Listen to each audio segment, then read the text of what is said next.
Oi, tudo bem? Seja muito bem-vinda, muito bem-vindo. Você está em meu canal, sou Rodrigo Linhares. Aqui falo sempre de seguros e o vídeo de hoje é sobre uma cobertura muito frequente, muito importante no seguro de pessoas, que é a cobertura para invalidez permanente por acidente. No Segureis, lá na nossa manancial de siglas, conhecemos ela como IPA. Fica caracterizado o IPA, a invalidez permanente por acidente, quando existe um evento com data caracterizada, data certa, é um evento exclusivo e diretamente externo, então não pode ser uma invalidez que decorra inicialmente de um evento interno do corpo do indivíduo. Tem que ser um evento, além de externo, com data caracterizada, tem que ser um evento súbito, involuntário, violento, ao ponto de causar lesões físicas ao segurado. Lesões essas que podem causar o resultado morte ao segurado, ou no caso dessa cobertura aqui, a invalidez permanente por acidente. Então eu trouxe a vocês aqui o conceito de acidentes pessoais. Para caracterizar o acidente e a cobertura ou por morte acidental ou por invalidez permanente por acidente, tem que estar presente todos esses elementos, data caracterizada, evento externo, súbito, involuntário, violento e que cause lesões físicas ao segurado. Porque do contrário, poderemos aí estar diante de uma doença, e por isso eu fiz questão de fazer outros vídeos. Na descrição aqui tem os links deles, que existem coberturas para invalidez permanente por doença. É o caso da ILPD, é o caso da IFPD. Por acidente, existe a cobertura para IPA, invalidez permanente por acidente. Ao exemplo clássico,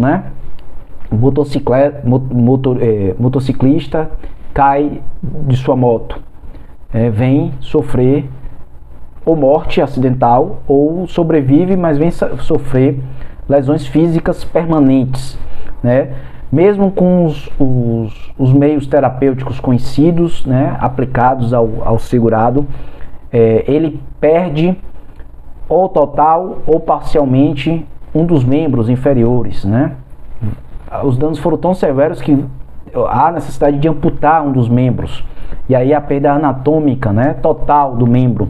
Em outros casos, não é necessário a amputação, mas há uma perda funcional daquele membro muito grave. Então ele já não vai ter a marcha normal, permanecer em pé, precisará de auxílio, Então assim, fica caracterizado ali um acidente pessoal. E ao ponto de, se for uma invalidez permanente, tendo cobertura em sua pólice para IPA, ele terá direito a essa cobertura. Então fica também aqui que a invalidez tem que ser permanente. Não pode ser, caiu um motociclista, ficou apenas em recuperação por 6 meses, fez fisioterapia, se reabilitou, se recuperou ao ponto de voltar a andar, voltar até, se for o caso, de conduzir uma motocicleta, Então nessa hipótese não estaria caracterizada a permanência da invalidez, e sim é uma invalidez temporária, temporária. Então nesse caso não tem o direito o segurado do recebimento dessa garantia. E aí vamos à segunda questão: qual valor a receber? É uma avaliação médica que vai dizer, primeiro, houve perda total ou não, houve perda parcial, qual membros ou órgãos atingidos, e qual é o grau de perda da função daquele membro. Existe um grau mínimo, médio e máximo, 25%, 50% ou 75%. Então veja bem, veja o segurado, confira lá se nas suas condições gerais, do seu seguro de acidente pessoal, seguro de vida, a sua seguradora apontou uma tabela que ela vai fazer esse cálculo. Nessa tabela ela vai dividir o corpo em várias partes, tomando como parâmetro os membros, os órgãos. Então o valor percentual de uma perda de um dedo não equivale jamais ao mesmo percentual da perda do membro total, né? Você, mesmo sendo atingido apenas aquele membro, ainda terá que ter uma avaliação médica para saber o quanto você perdeu de função daquele membro. E aí aplicará um outro redutor também, que é de 25%, 50% ou 75%. Então, perceba bem, eu vou fazer na descrição, fica mais fácil, ilustrando, né, um exemplo de uma invalidez, que o segurado venha perder parte, né, da função da mão, é uma invalidez parcial. Quanto ele receberia se o capital segurado fosse de 100 mil reais? Porque eu vejo muita confusão nisso, sobretudo do consumidor, né? De que ele acha que, mesmo sendo um acidente caracterizado, mas que ele venha a perder apenas parte do movimento de uma das mãos, que ele teria direito a receber 100% desse capital, né? Desse valor estipulado em apólice de seguro de acidentes pessoais para invalidez permanente por acidente, quando na verdade não vai receber, né?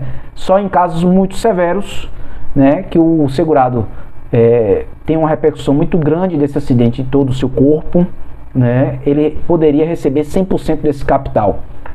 Mas se for apenas em alguns membros e a perda da função de apenas de alguns, parcialmente desse membro, ele não vai receber 100% daquele capital. Eu vou na descrição fazer um exemplo de cálculo para vocês entenderem. É um tanto quanto complexo, mas o fato tem uma tabela para isso, né? A SUSEP, ela tinha criado uma tabela em 1991 por meio da circular 29. Essa circular não existe mais, não está mais em vigor, mas muitas seguradoras adotaram aqueles parâmetros em suas coberturas para IPA, né? E o judiciário já vinha validando muito a legalidade dessa circular de 91, né, da SUSEP, e entenderam sim que, em se tratando de acidentes pessoais, tem que se aplicar um cálculo previsto em tabela, né? Um percentual respectivo ao referido membro, um percentual para a respectiva perda parcial da funcionalidade daquele membro. Se validou muito esse tipo de cálculo. Eu chamo aqui a atenção para isso. E digo mais ainda que o caso de doenças laborativas que a Justiça do Trabalho equipare a acidente de trabalho, como o caso de Ledort, síndrome do túnel do carpo, esse tipo de situação está como risco excluído para o caso da cobertura de IPA. Então, mesmo que a Justiça equipare essas doenças a acidente, não são acidentes para efeitos de direito securitário. São doenças que têm um risco excluído, né? Então, como trouxemos, de nada tem evento com data caracterizada, evento súbito, né? Exclusivo e diretamente ligado a essa data, né? Involuntário e por aí vai. Então, esse tipo de acidente de trabalho, né? Ou seja, doenças laborativas equiparadas a acidente de trabalho, são riscos excluídos. Inclusive, o próprio Poder Judiciário, o Superior Tribunal de Justiça, tem validado essa tese. Então, jamais invoque, né, a cobertura de IPA em caso de doenças laborativas, ainda que aquela Justiça do Trabalho tenha equiparado aquelas doenças a acidente de trabalho. Pode ser até acidente de trabalho, como é no conceito da Justiça do Trabalho, mas não é acidente pessoal. Forte abraço, espero que vocês tenham gostado desse vídeo e até um próximo.